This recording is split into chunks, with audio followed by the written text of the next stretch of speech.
Online tools and agent appraisals can make a property look worth more than it really is. An unreliable value can lead to overpaying for your next property. If the value does not stack up under scrutiny with the ATO or other government bodies, a deal can fall over. Buyers may struggle to justify the agreed price, and sellers can be forced back into the market.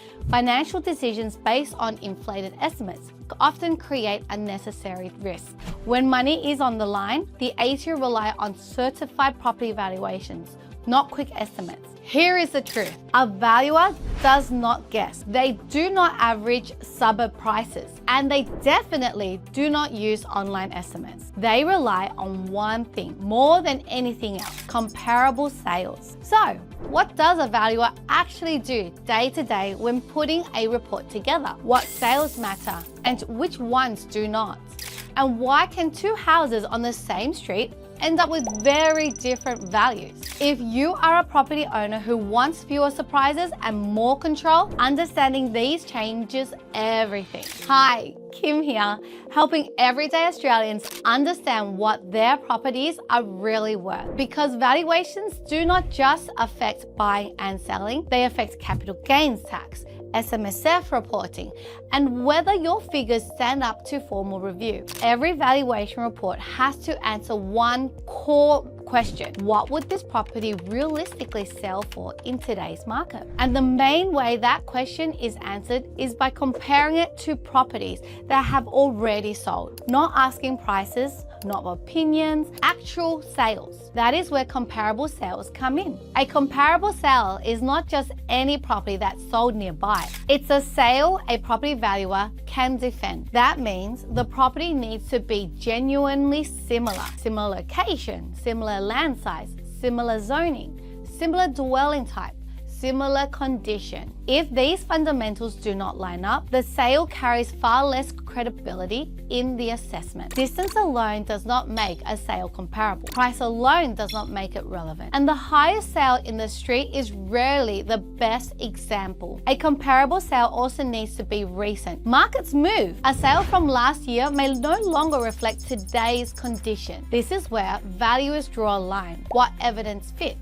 What evidence does not? And what the market is actually saying right now. When a property valuer starts a valuation, they do not start with a number, they start with evidence. They look at what has sold, what is currently listed. They review recent sales in the immediate area. Then they assess the subject property. They assess the land, the layout, the condition, and the quality of finishes. This is where the real work happens. No two properties are ever the same, so every sale must be compared and adjusted. Same house, but with a renovated kitchen. Same land size, but backing onto a main road. Same layout, but in poorer condition. Each difference matters, not emotionally, but professionally. If the subject property had the same characteristics as a property that recently sold, what would it have sold for on the same day in the same market? That comparison process forms the foundation of the valuation. One of the biggest misconceptions investors and property owners alike make is thinking every nearby sale matters the same. They do not. A comparable sale means a property that is genuinely similar and sold recently in the same market. If a sale happened 6 months ago in a fast-moving market, it may no longer reflect today's price.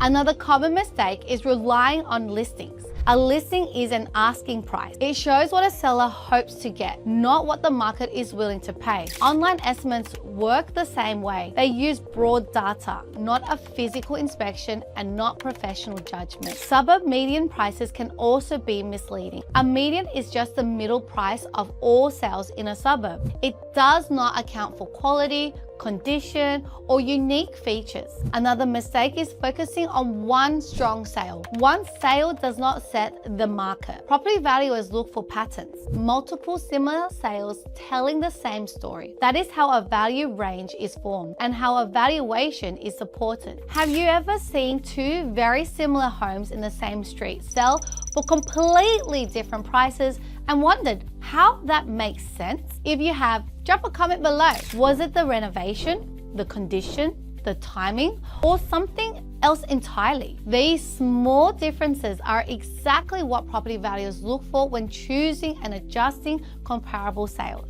Understanding comparable sales gives property owners, buyers, and investors clarity. It explains why a valuation comes in when it does.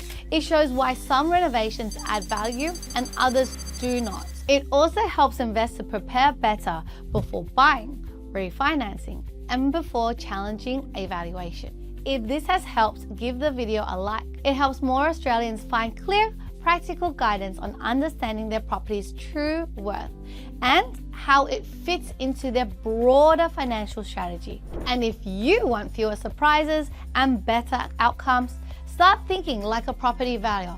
Focus on evidence, focus on real sales, and understand how those sales are actually used. Comparable sales are the foundation of property valuation. They're not about chasing the highest price. They're about understanding the market as it really is. Once you understand how property valuers work and how comparable sales are selected and adjusted, valuation results start to make sense. If you own property and interested in understanding your property's worth, get in touch with the team at Tax. Our qualified property valuers deliver independent, compliant valuations across Australia, helping you make smarter financial decisions by uncovering the true value of your assets.